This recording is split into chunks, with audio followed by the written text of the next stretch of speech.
Jacques Dutronc est considéré comme l'un des emblèmes de la chanson française en raison de la pléthore de ses titres iconiques.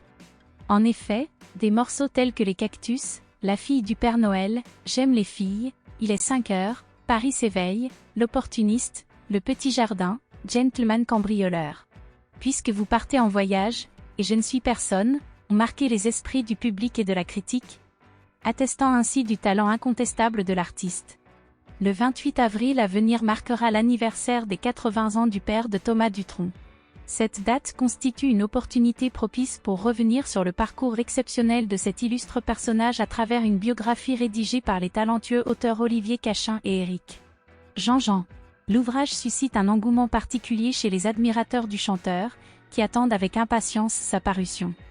Dans cette biographie tant attendue, Thomas Dutronc, qui a récemment évoqué une surprenante séparation amoureuse, a l'honneur de signer la préface.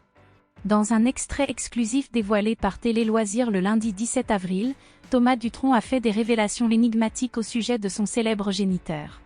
Dans mon temps, j'ai connu mon père comme étant plutôt maniaque, qui rangeait ses multiples objets avec soin et méticulosité, a d'abord expliqué le fils de la chanteuse Françoise Hardy.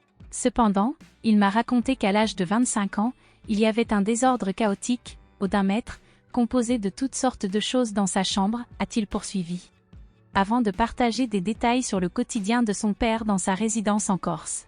En dépit de cela, j'ai pu constater qu'il avait jusqu'à 53 chats chez lui en Corse.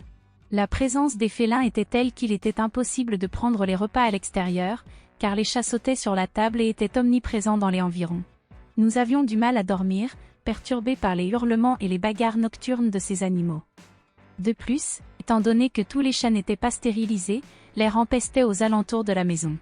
Dans sa façon de voir les choses, il avait laissé la situation dégénérer à ce point. Il adopte une logique qui, en réalité, n'en est pas une, a-t-il confié. Ces révélations sont plutôt surprenantes.